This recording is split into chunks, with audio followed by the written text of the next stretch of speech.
Columbine happened in 1999. I remember in college, I actually did a report on the Columbine shooters. Since then, we've had 420 school shootings in the US. 160 of those have been since COVID. 2024, mass shootings started to decline, but not school shootings.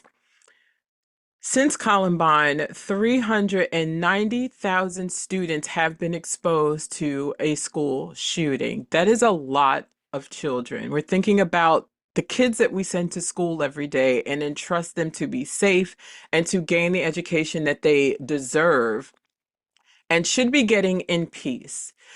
We could talk about gun laws, but that's a different show. That's a different host. That's a different podcast. That's a different arena. And we're not going to talk about that here. We are talking about the mental and spiritual health as it pertains to the shooters of the school shooters. And at some point, we have to be honest with ourselves. They have been victims of something. In 2025 alone, as of April 28th, there have been six school shootings. Think about that. I've heard um, of maybe one or two, and they were at universities. April 15th, five students were injured in a school shooting in Dallas, Texas. A 17-year-old opened fire, then turned the gun onto himself. It was said by investigators that he was targeting a specific student due to a dispute. We think about students who are being bullied. We think about students who are dealing with things at home that are that are out of their control. We think about what are our children dealing with on a day-to-day basis, and we don't know how they're handling these things emotionally, mentally, spiritually, even physically. So there was a article that I read that I will put into the show notes. It was called The Mind of the School Shooter by Harold Schwartz. And I wanted to really dive into understanding the mental health of a school shooter. So there were four different things that came from this article that I wanted to share for this episode. Number one, loneliness and isolation are big risk factors. Many school shooters struggle with deep loneliness. Even if they have friends around them, even if they're going home to a family, that doesn't necessarily mean that they are in tune with themselves. That doesn't necessarily mean that they feel apart, right? Think about when they're going to school. Who's a part of their social group? Do they fit in with that social group? Do they have a sense of self? Do they have those interpersonal skills to be able to be with themselves and yet find relatability in their peer circles? They often have few friends, weak family connections, and feel disconnected from the world around them. They have experiences like bullying, being expelled from school, or rejection that can make the isolation that they're feeling 100 times worse. Number two, there is no real simple profile to predict a school shooter. Now, what we see is the school shooter is Caucasian, they're male, um, and there is something within them that has been the same throughout all of the school shooters, even in the colleges and universities, even in those mass shootings that we see that are not geared towards schools. While some warning signs are common, like untreated mental health issues, family problems, or past trauma, most people with these issues will never commit violence, which is something that I want to highlight that we will also dive into today's episode. There is no perfect checklist or profile that can predict who will become a shooter. We cannot predict that, unfortunately. We can look at the trends, we can look at the research, we can look at what has been, and we still cannot predict who will become a mass shooter. Number three, there's a loss of empathy that happens. I know we've seen the horror films, the Mike Myers, all of that, guilty as charged, where we see them just lose empathy for pets, for nature, for their siblings, for people. Before committing violence, many shooters lose their ability to empathize with others. They stop seeing people as real human beings and make it that which makes it easier for them to commit these acts without guilt or remorse. I know a lot of times when we see these things happen, there's this manifesto that is taking place where this shooter wants to leave a legacy and be known, right? Because they're not known in their waking life. They're not known and gaining that attention and that recognition in their everyday life among their peers, among their family. But really what this is they've tapped out. Their heart is cold. There's a lot internally that they've now just kind of allowed to blacken and disconnect from. And number four, it is complicated. To really identify the mental health of a school shooter is complicated because it's more than just the mental illness. School shootings cannot be explained just by mental illness alone. Social factors like isolation, cultural influences, personal struggles, and deep psychological issues all come together. So we're talking about what is the holistic makeup of this person. It's more than just their mental health and their ability to rationalize and connect with others. How are they managing those struggles? How is their spiritual health? Are they in tune with themselves? Do they have older people that they can look up to and that they can talk to and reason with? It is important to look at the full picture of that person, their situation, their livelihood, their ability and lack of ability to connect. And I know we might think that they're too young for them to even tap into this, but do they have a sense of purpose and belonging? We've got to do a better job with teaching our children about having a sense of purpose and belonging. We have to. It's going to change over time, true enough. But is there a sense of purpose and belonging that these children feel? School shooters, again, often feel isolated and disconnected from others. There is no way to predict when someone will become a school shooter. And we also want to take into account what is their experience. As I shared, there was a shooting in April where a young student, a 17-year-old, went after another student, causing 5 people to be harmed because of a dispute. Bullying. This is abuse also. I am honored and excited to share this conversation with a good friend from high school, Mark, who I adored in high school. And I'm grateful that he trusted me with his story. He trusted me with his experience. He trusted me with his healing to be able to share it with all of you. His experience not as a juvenile, but his experience as a child and growing up and what this turned into for him as the work that he does today. He's got a book coming out. He's got some amazing things coming out. I guess I can share it now because he shared it on Facebook, but he has a movie that he is working on also that is coming out centered around the healing, the mental health healing and the spiritual health healing with youth who are being bullied and dealing with other life changes and trauma so that we can start working with policy makers and community activists on how to limit these school shootings. There's school shootings happening that we're not even hearing about. That's how massive this has become. So, take a nice big inhale and exhale. Grab some comfort, a comfort drink, tea, something, and just allow yourself to connect with your breath as we tune into this episode.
Welcome to the Soul Work Podcast, a space where we dive into the journey of reconnecting with our body, our intuition, and our soul's true divine purpose. Each week, we will explore how to heal from within using body-centered wisdom, somatic and holistic healing practices, and engage in soulful healing and transformative conversations that will support you on your path to wholeness. In this podcast, we'll uncover ways to recognize the messages our bodies is sending us, transform old wounds, and step fully into our divine power. So whether you're here to break free from past patterns, build resilience, or simply deepen your soul's awareness, this space is dedicated to your growth, your healing, and your unique soul journey. So take a deep inhale and exhale. Settle in, grab your cup of tea, and let's do the soul work together. This is your Soul Work Podcast for your soul's work.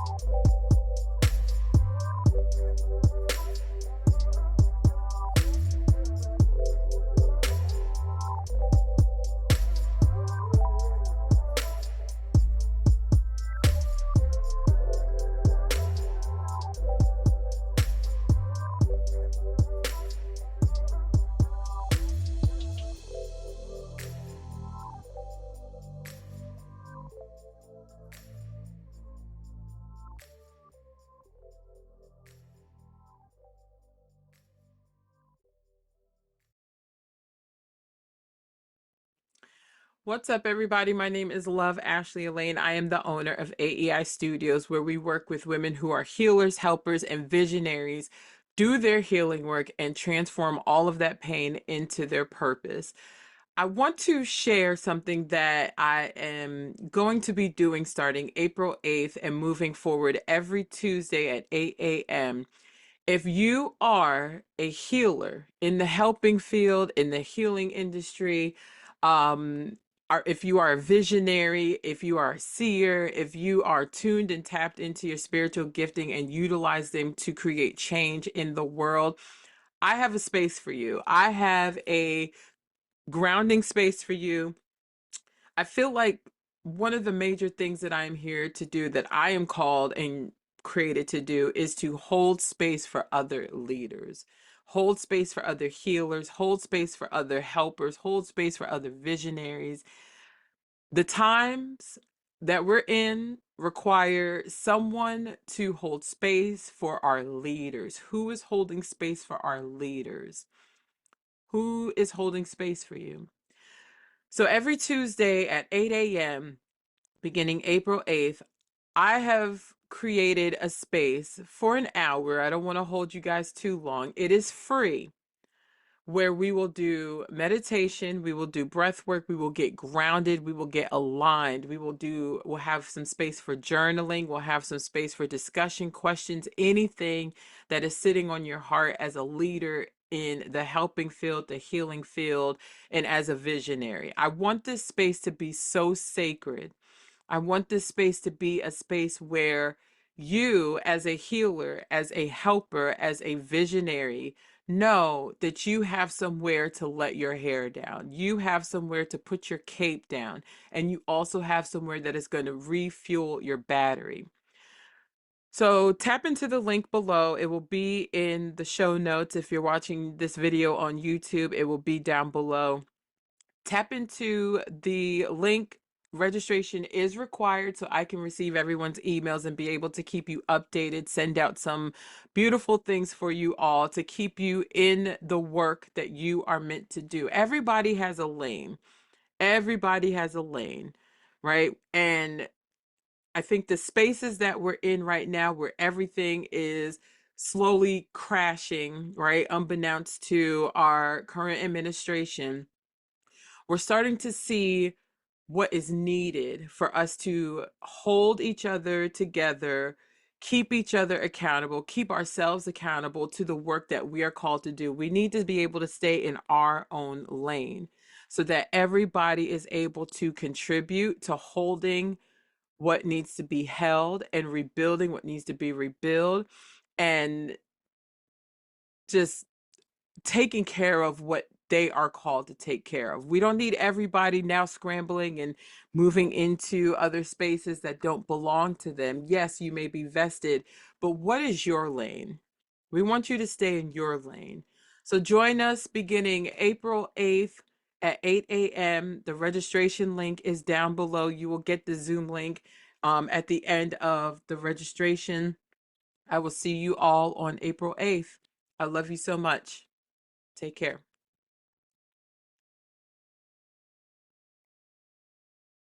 And welcome back to the Soul Work Podcast with Love. My name is Love Ashley Elaine, and y'all, I think I actually rather do interviews on my podcast than talk by myself, even though I know if I talk by myself, I'm going to be talking for days.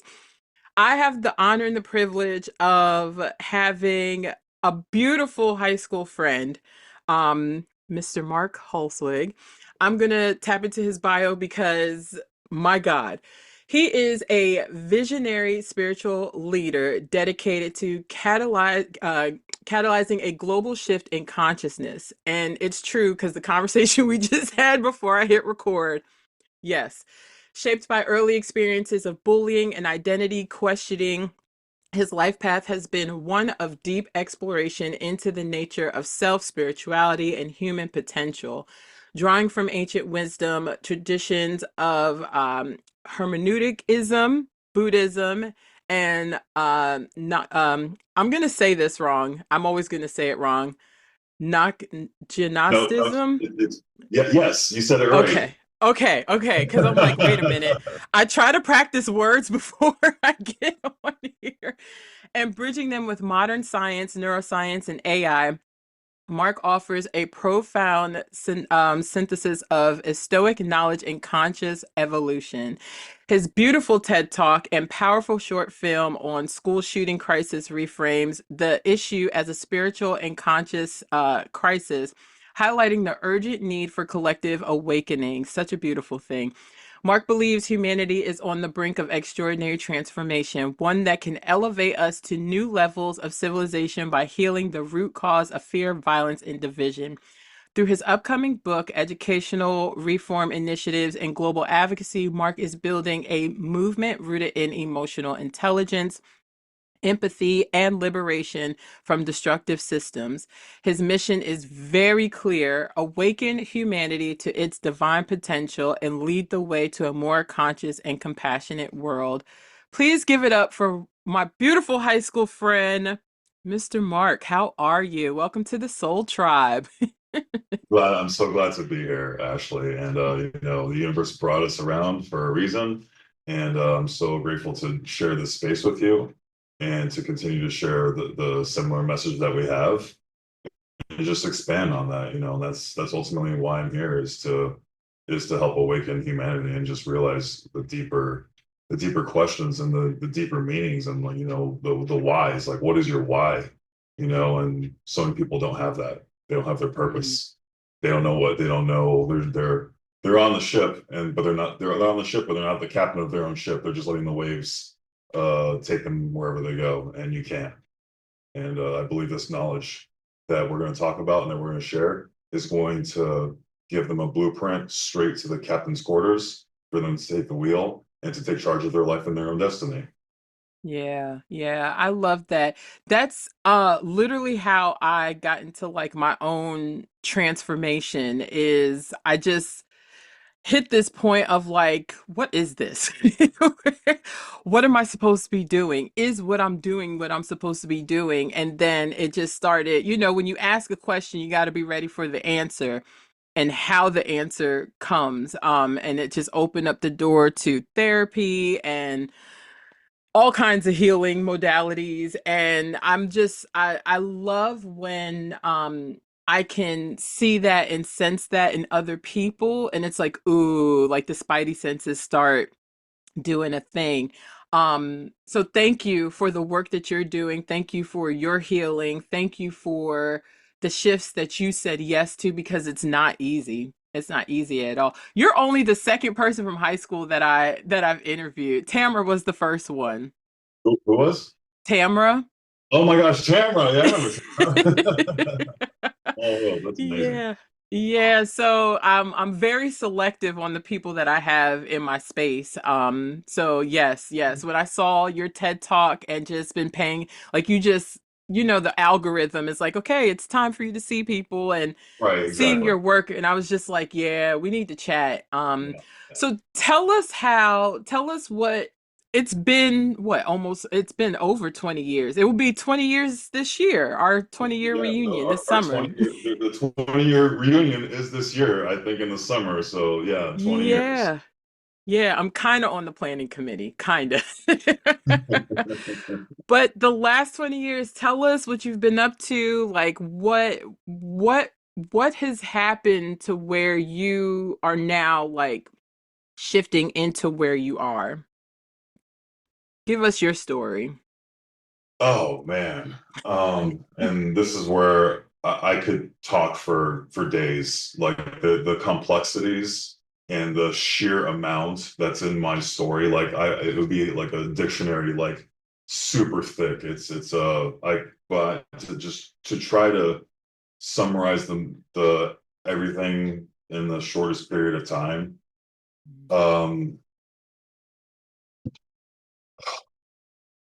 my childhood is what drove my one yearning for transformation. I was, aside from the bullying that I went through with school, extreme bullying, I was also dealing with sexual abuse. And, going back to the bullying, it's people just hurting each other. I never understood why people hurt each other so much. And I did not, it was such a foreign concept to me because I'm just a kind human being, you Yeah. know, and I like to help people and I've always wanted to help people. And people were always making fun of me and I just never understood why. I know and I transitioned from grade school to grade school, from public school to private school, and it was the same. And that made me feel very introverted, very quiet. I didn't get friends, no girlfriends. I just didn't have anybody to talk to. And I experienced extreme depression at a very, very early age.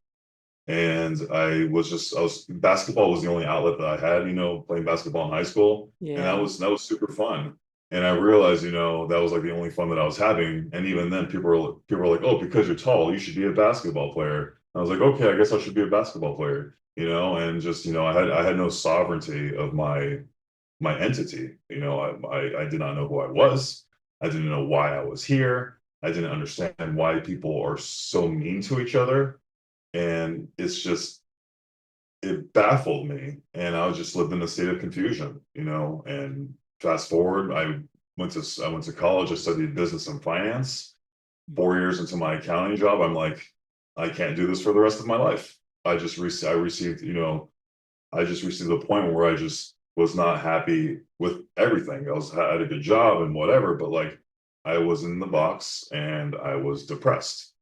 And I could not, I heard somebody talk about visualization, and I visualized myself doing that same job 10, 20, 30 years in the future. And I go like, no, there's no, I can't. There has to be another way. Mm. I, from there, I picked up the first book that really transformed my life. It was The 7 Habits of Highly Effective People by Stephen Covey.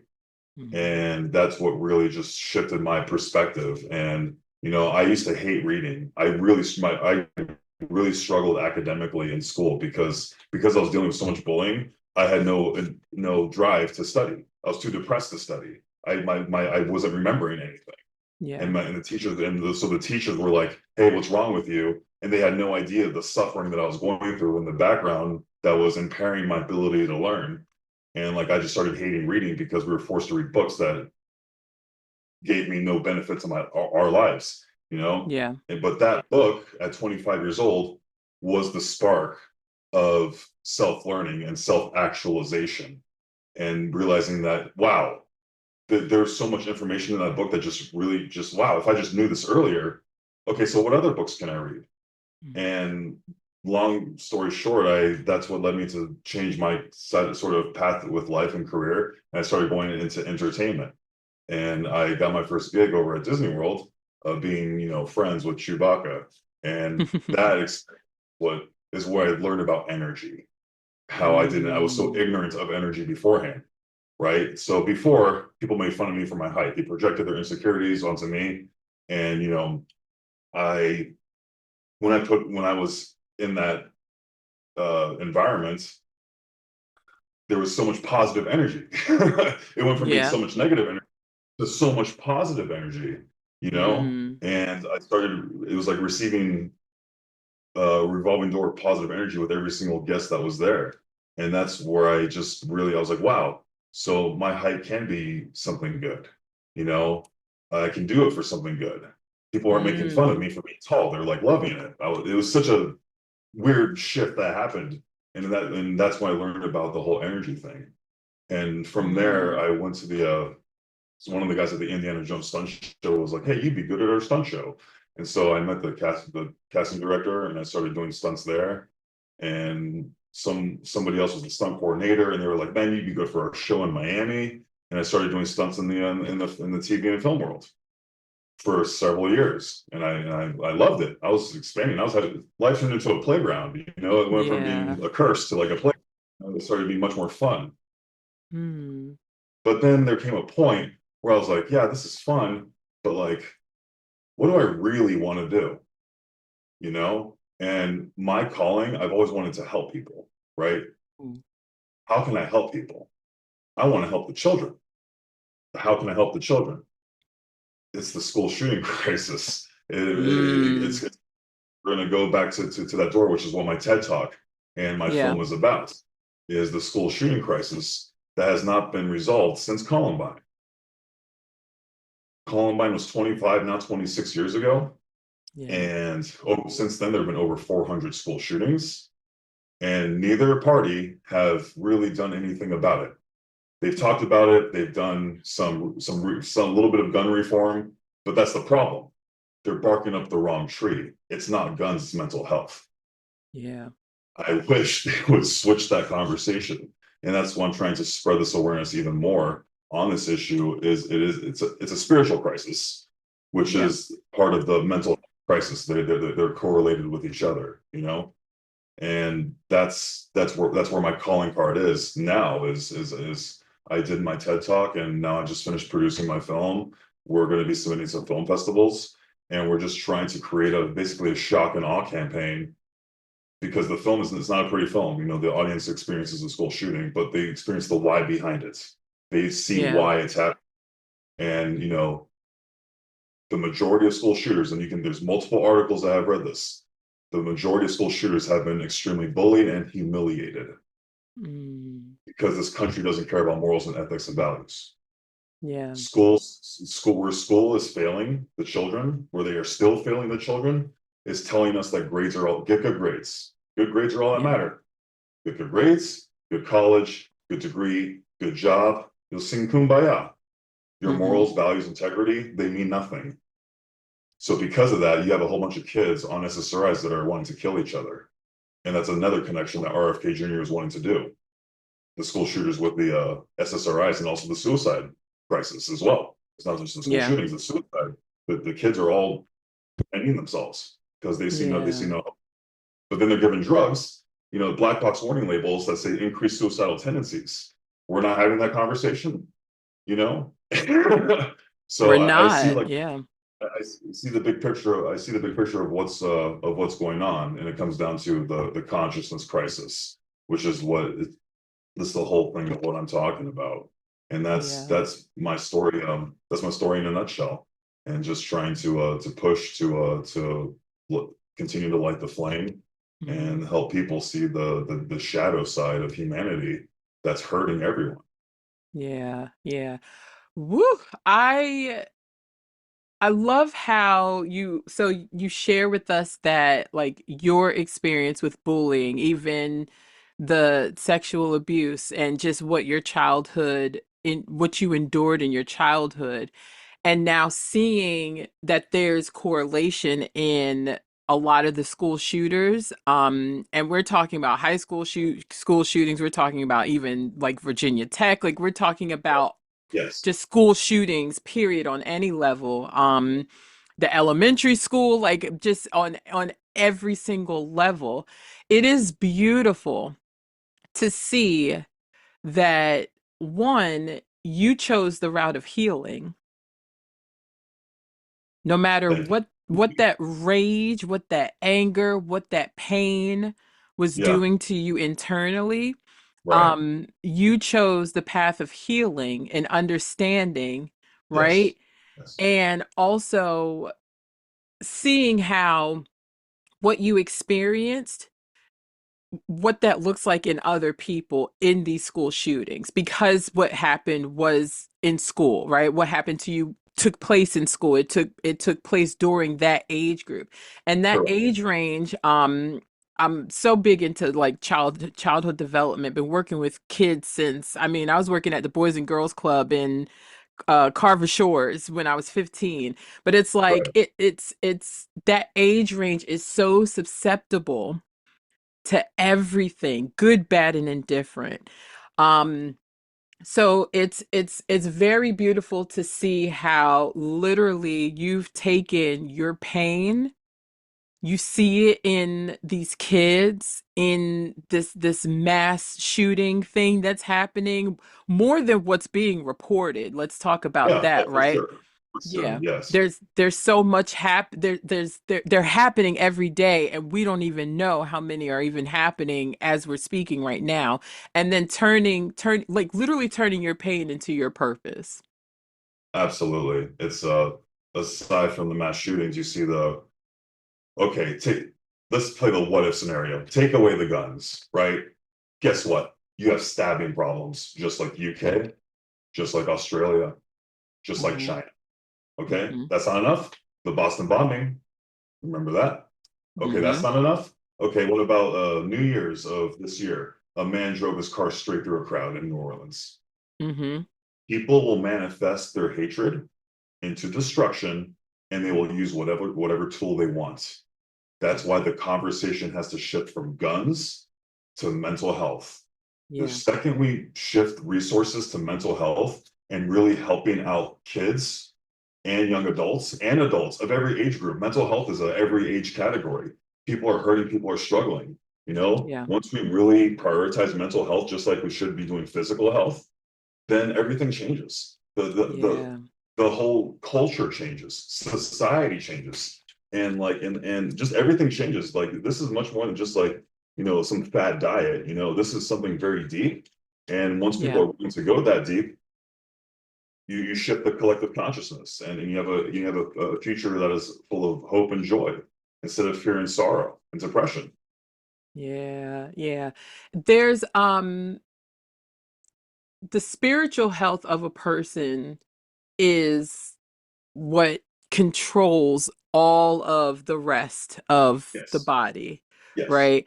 yes, So when we're talking about soul work and spiritual healing and spiritual wellness, we're talking about where do you feel like you belong? yes, Because belonging is a part of that. absolutely. Belonging is okay, I can have several different groups of friends and feel like I belong in all those groups of friends, Right, right? right. And there's there's like a sense that sense of self, right? There's no sense. no one is teaching how to do interpersonal work in high school, It's in because, middle school. Yeah. has anybody asked why? It's because of John D. Rockefeller. John D. Rockefeller founded the Board of Education in 1903, and he said very infamously, I want a nation of workers, not thinkers. Hmm. Thus, the Hmm. American education system was born. And that might have worked for the Industrial Revolution. You know, you needed factory workers, but we have technology up the butt now. You know, we it's not a technology issue. It's a supply chain issue. It's a spiritual issue, and that's why all the kids are destroying themselves. You have the cell phone, which is people don't realize how powerful that is. You have access to infinite knowledge right in your Hmm. phone, and you choose to watch videos that that do not help your life.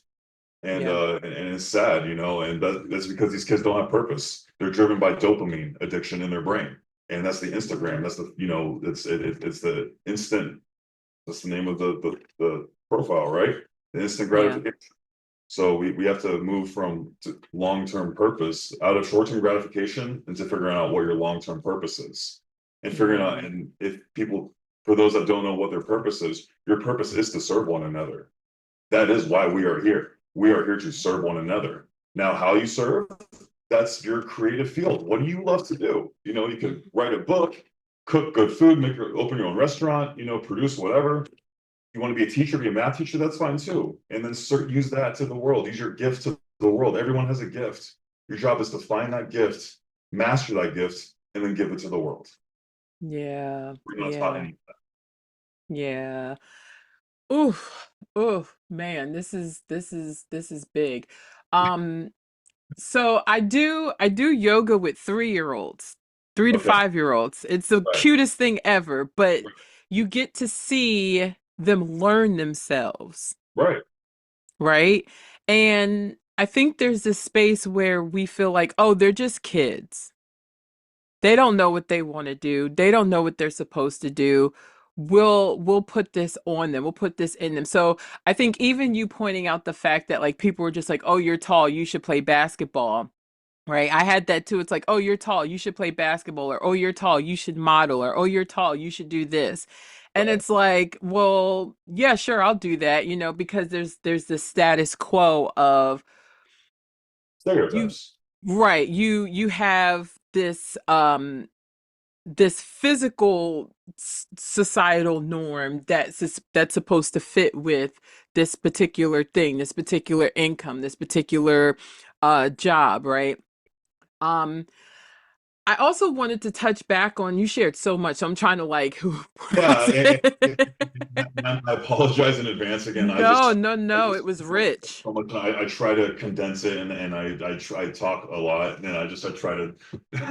No, it's so rich. That's it. That's the thing. Like it's so rich that I don't want to miss anything, right? Because there's so much to highlight, especially with like the gun violence. A friend that I had on the show last week, her organization is around gun violence. Like how do we get kids off the street and away from this? And same thing, it's the mental health.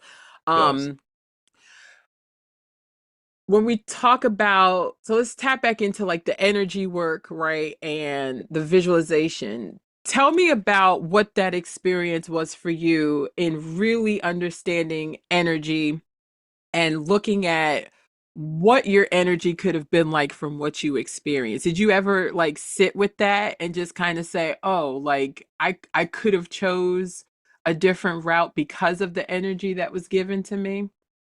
Ooh, like you mean if I like had this knowledge earlier? Or if you didn't have it at all, like once you got it, was there ever a moment where it was like, wow, like I could have Oh, ended up going a different uh, route.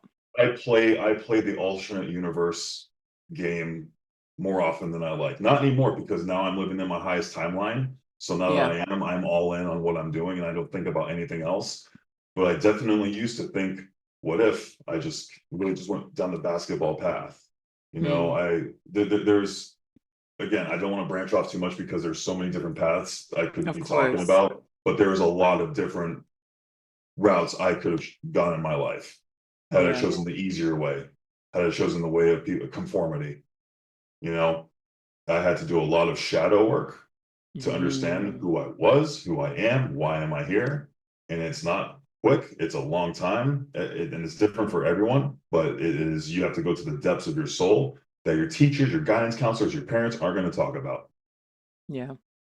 And that's where the true you actually is. And once you figure out who the true you is, once you do the shadow work, you see how much light you actually have. And then you try to figure out how to share that light with the world. Yeah. Talk to us a little bit more about shadow work. I love talking about shadow work, FYI. But I want them to hear it from somebody else because I'm planning an episode on shadow work. But it's nice that you are like you speak on that because people are scared to touch the dark. And they will never, all those that operate that way, they will never find themselves. And that and it's because it is scary, because we don't talk about it. We highlight the good, we highlight the great. That is on social media, it is the highlight reel. Everyone thinks it's a whole positive thing, and everyone hides the darker aspects of themselves. And what shadow work is the human spirit is a yin and yang spirit. One of the philosophies that I studied deeply was Hermeticism. As above, so below, as within, so without. The law of correspondence, the law of vibration, the law of frequency, cause and effect, the law of polarity. All these things make sense once you understand the bigger picture and who we are as spiritual beings, not just this low density meat, flesh and bone, searching for pleasure. That's the great illusion. That is the great illusion. And then there's so many ancient traditions that talked about the tradition that and lifting the veil and realizing that we are spiritual beings. And Mm, as spiritual beings, we have shadow sides. We have light side and shadow side, the positive and negative, light and dark, warm and cold. It's the parts of ourselves that we hide, that we bury to the world, but we go home to it every single night when we go to sleep. And mm, what do you choose to do with that? Are you that energy that's holding you down, that's keeping you in fear and anger and a low vibration and a low frequency? yeah. That is your shadow side, whatever that is. Your duty is to excavate that, look at it, stare right, not run from it. You stare at it in the face and be like, okay, what's up? What do I need to learn from you? Literally. What do I need to learn from you? Okay, I need to learn this and this and this and this. And you will get lessons from the universe endlessly until you finally switch and change and confront that. And once you truly confront that shadow portion of yourself, the light ignites and the shadow disappears into the ether. And Yeah. you get to go forward and charge on into your real true self, a divine Yeah. being capable of infinite potential.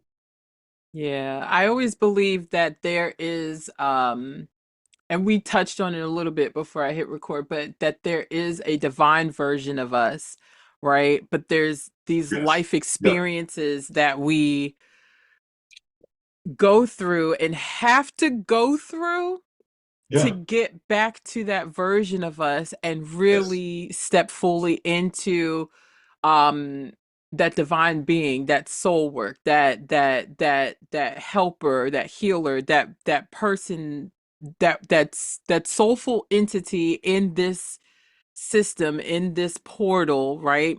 Right. To do what we were supposed to do, to expose what we're supposed to expose, to create what we're supposed to create. Um, because we are part of the divine, so we are also creators, right? Exactly. and and even to yeah, and even to your point, something that you said before about um like people manifesting hate, Right. manifesting jealousy, manifesting evilness, all of those, right? It's a reminder that we are all manifestors, Exactly. Good and bad. good and bad, right? And you have control over what you manifest. That's the secret. That's the We great secret that's been known for thousands of years. The greatest teachers have known this, and now the reason why this is the greatest time period to be alive It's because you're no longer bound to the ignorance of the city that you were born in around the world.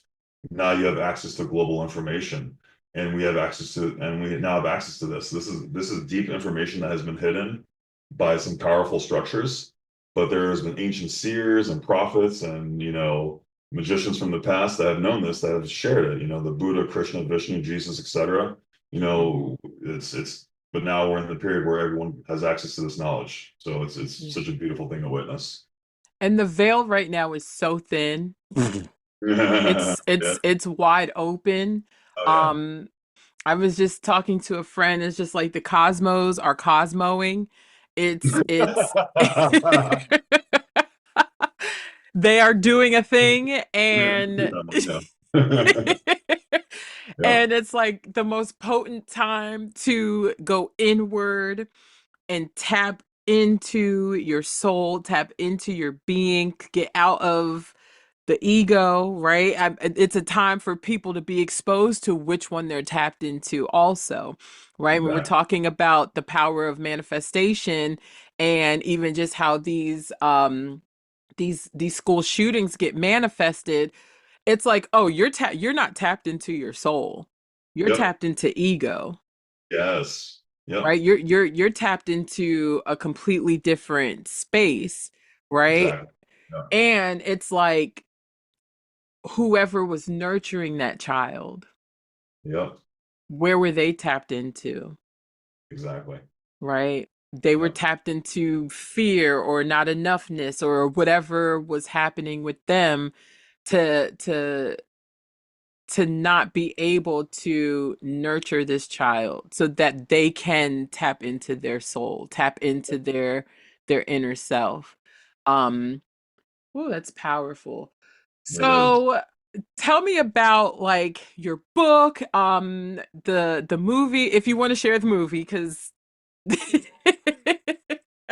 Yeah. what does advocacy look like for you now moving forward with, really coming out on the other side so beautifully, Mark, so beautifully from the things that you've endured? Because let me tell you, you're also only the second man on my show.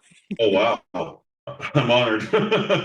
So, like when I Well, tell you, a lot of men are not. This is divine feminine energy that we're talking about. And hmm so many guys, they have no clue what even that even means. They're stuck on like, I'm a man and I need to do this and I need to do that. And then that's a whole, it's lower consciousness, yeah, and it's heartbreaking to see the potential of human beings suffocated, and that's my entire purpose. I'm trying to uncork all these negative energies that are bottling people in power, and it's not their fault. It's power structures that have built in. The system is the way it is because was designed that way. We were designed to be kept quiet, to be in fear, to live in ignorance, and we see that hatred manifestation everywhere globally. But now we are living in the age of consciousness, Aquarius, enlightenment, and we're seeing the collective shift happening. One of the major goals of my film is to get in front of certain politicians. Like I need the mm, synergy of three. I'm looking for the synergy of three certain individuals. Melania Trump, because she's super anti-bullying. Uh, hmm Linda McMahon, who's the new Secretary of Education, because we need to reform education to include emotional intelligence as early as possible. And lastly is RFK Jr. because he's doing the connections of the SSRIs, antidepressants, and the increased suicidal tendencies. These mm, are hard things to talk about, but we got to bring it together. We do this, and and synergize all these energies and really prioritize mental health in this nation. That will be an immediate thing that we can do to drastically reduce the school shooters because there's all the school shooters. None of them woke up one day and was like, "Today's a great day to shoot up a school." Never. It's always over a long period of time. Develop energy can't be created or destroyed. They're right, absorbing all these negative energy and they explode one day. There's a lot. How many bombs are ticking right now? I'm trying to prevent the next school shooting from yeah, happening by taking action right now. And that's the huge push of what I'm trying to do for them. And, outside of that, just do collective spiritual awakening by igniting the flame inside of every human soul. Yeah. Oh, I love that. I love that.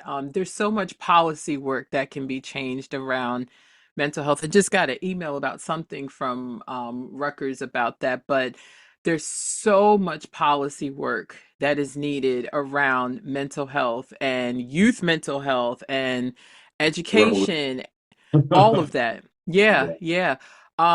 And even like with the political landscape being what it is, I'm also in the space where it's like, yeah, go ahead, let's just tear all this down anyway, Right. because it was already trash. You're right. All of it was already trash. So when you're done destroying everything that you're destroying, all of us are having meetings, we're doing the things, we're tapping into our spiritual selves and our higher consciousness and shifting timelines and doing the work, getting the rest, Right. right?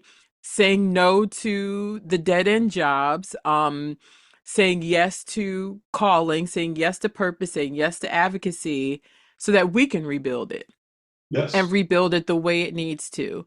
Because we're still talking about like the spirit of racism, the spirit of feminism, the spirit of capitalism, right? Like those are all spiritual entities that have been embedded into this land for so long. So when we're talking, so when you say energy cannot be created or destroyed, it's always here. It's like, okay, well now we all have a choice in which end of the energy stick do we want to tap into? Exactly. That's and that's but people don't even know they have access to that because of television programming. Like, look at the word programming. It's Hmm. written there. People they aren't even aware that they have this power. And that's my duty is to let them know the power that they have, and then to access and use that power for greater good Yeah, until we reach a point of, once enough people get this and make that shift, because once you understand this, your life permanently changes. You will never go back to the permanently. way you were before. You'll have issues always. We're human beings as part of this contract of being a human. Hmm. But once you have that knowledge, you have the full power of persevering through any single obstacle in your life.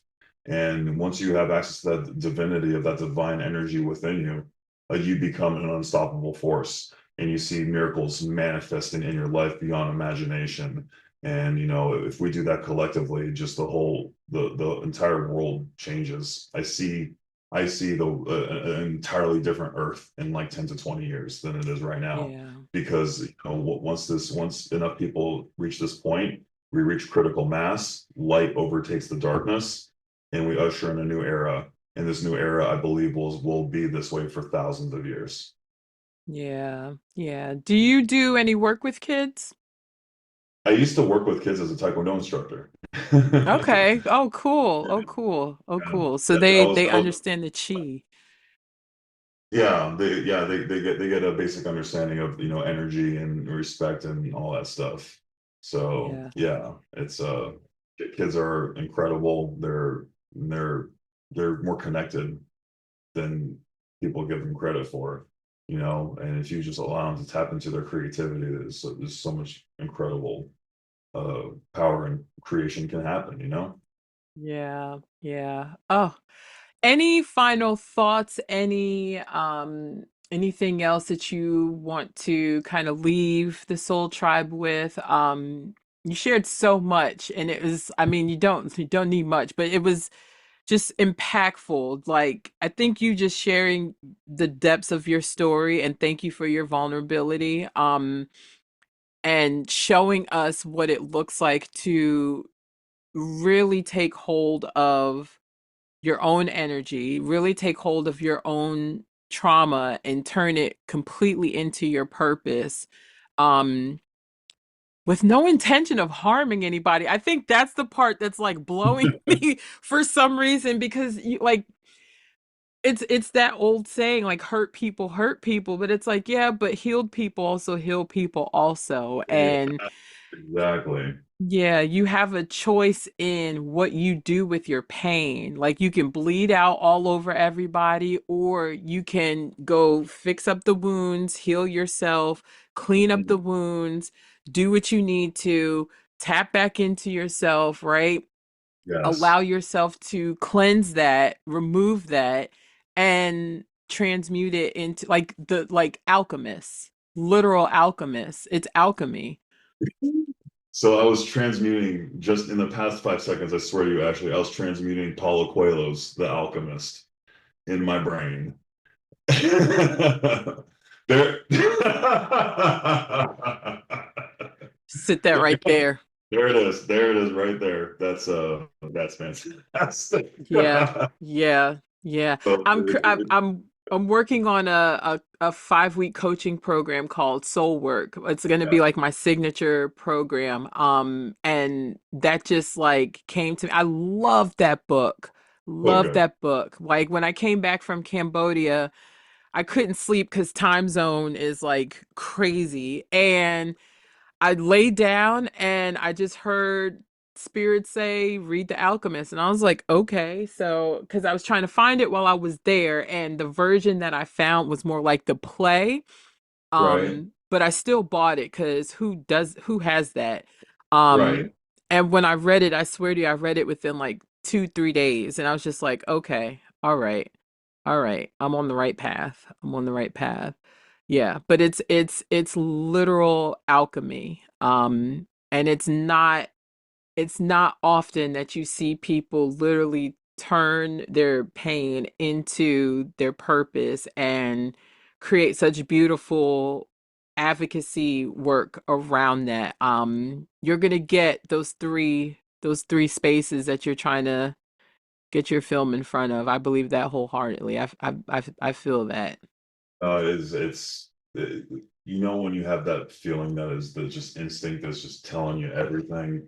I've never felt this in my life, Ashley, and because I know this is so big, and how big it is just for the collective. There's everything's falling in the right place, and I'm just super grateful of the many miracles. I'm gonna leave off with two things. Hmm. One is a short miracle that I'm going to share about how the movie had an obstacle in the movie and how the universe made it happen. And then I'm going to recommend a couple of books for either yourself or the readers because I just Of believe you course. follow through. Yeah. So the greatest obstacle I had with creating this film, the film I created is called In Plain Sight for obvious reasons. And we filmed most of it, but the most important scene was we needed an actual school, right? And trying to find schools that were okay with what we wanted to do was impossible. I signed all the forms, filled out everything, and when they came to, hey, why do you want to rent our facility? They go like, oh, we understand it's for a good cause, but because of the nature of what it is, we can't do it. And I was getting very frustrated because the film, we needed a classroom. This cannot be completed without a school. Mm. And I remember I was scrolling through Facebook one day and my recommendations came through and it was Mrs. Mayhew. Mrs. Mayhew. And I clicked on her profile. Wow. Turns out she's the principal at a charter school across the way. I gave her a message. Told her what I'm trying to do, and she said, "Mark, you can use my entire school." We all loved her. We all knew her and Rago was together Yeah, too. no, yeah, she's an amazing, amazing woman. But Oh, she made this miracle come true, and it's the whole like your faith can move mountains, and you never know because that was many months I was looking for this with walls. And then just right when I was like, okay, I don't want to give up, but like, and then I yeah. swear, like within a day or two, I got that. So there's that, and then the three books that I'm going to recommend. There's so many books I've read, and that's a part of your own evolution. You gotta drown in personal development books. Right. Becoming Supernatural by Joe Dispenza, Power versus Force by David Hawkins, and then reality transurfing. That's that book is impossible to get. It was developed by a Russian intelligence, and Mm. but the audio is there on reality transurfing. So go into those three, and your understanding of everything will change, and that will definitely give you guidance on what you for your deeper development in your life. Yeah, yeah. I'll make sure to put those in the show notes also so people can access them. Okay. I kept saying I love reading. Like if I ever have to like leave everything, you're not taking my books, you're not taking my shoes, you're not taking my clothes. Um but I've always wanted to do like not a book club, but get partnered with some agencies or places or online book places that can do some sponsorship work with me around like books, right? Awesome. Because if you want to know anything, it's in a book. It really is. We're so grateful. We're so blessed to again be in the age of information. It's all right there. All right there. Please use it. Yes. Do not get Yes. left in the dust for your own ignorance. Yeah. Yeah. Oh, Mark, So it's such a yeah, pleasure. yeah, Such a pleasure. Man, this isn't our last time in for this sure. space together. For sure. Whatever it is that you need, I'm here.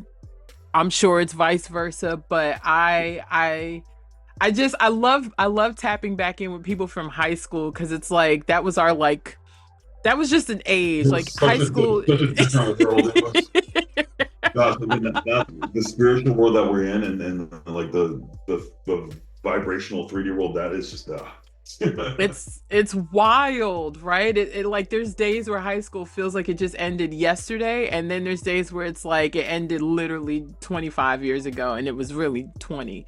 So, I remember you from I remember you from high school. It's not one of those things where it's like, oh yeah, I went to high school with him. Like I remember you. You've always been so genuine, yeah. always so kind-hearted, always so sweet, gentle. Like you were just a genuinely good fucking person.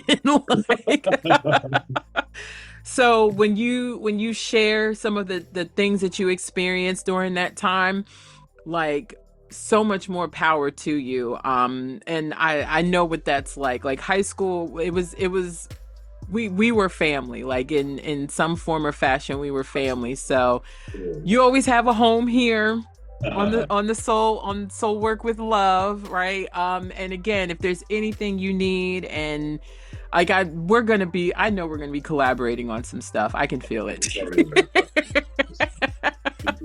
You actually so much.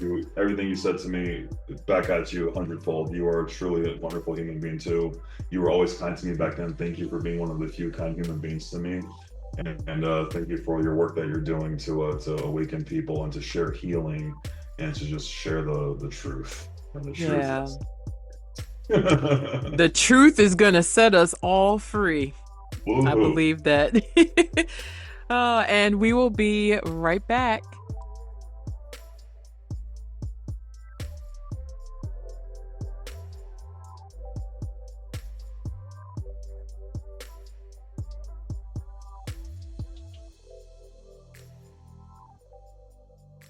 Oh, take a nice big inhale and exhale.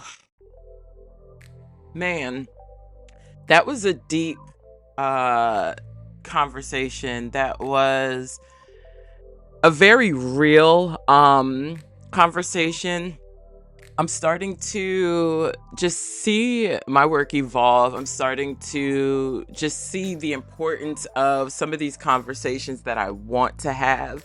Mark is a beautiful soul. Excuse me, the pollen is pollinating. Happy spring. Um, Mark is a beautiful soul, like you guys have seen in the episode or heard in the episode. We know each other from high school, It takes nothing to be a kind person. It takes nothing to be a kind person. And here we are 20 years later, getting ready to embark on some beautiful work together that are going to change lives, that are going to change policies, that are going to change the landscape of so many things. This is community. This is healing. This is partnership. This is um this is what it's all about, right? This is literally what it's all about. I hope this episode really brought home what the theme was for this month, which was all around advocacy, doing the soul work for your soul's work, and what it looks like to not allow your story, what you've been through, to be that final chapter. You still hold the pen to what you can do. I think we get so comfortable in pain. We get too comfortable in pain and in, oh, this happened to me. But I want to know, what are you going to do with that? How is it transforming you? Right? What is it allowing you to see different about you and the world that needs to be shifted, that needs to be changed? Because you're not the only one that has experienced that. Right? The most universal thing is love, and the most universal thing is pain. And we all have the ability to hold both. We all have the ability to shift both. We all have the ability to transform in both and with both. So, this was a really beautiful conversation. Thank you guys for the grace the last 2 weeks. To just be present for myself and be present with family in the passing of my great grandmother and my grandmother. It's been spiritually, I've been feeling shifts and changes. Emotionally, I feel joy that they are both resting and in peace and no longer in pain. So I love you all for free. Until next time.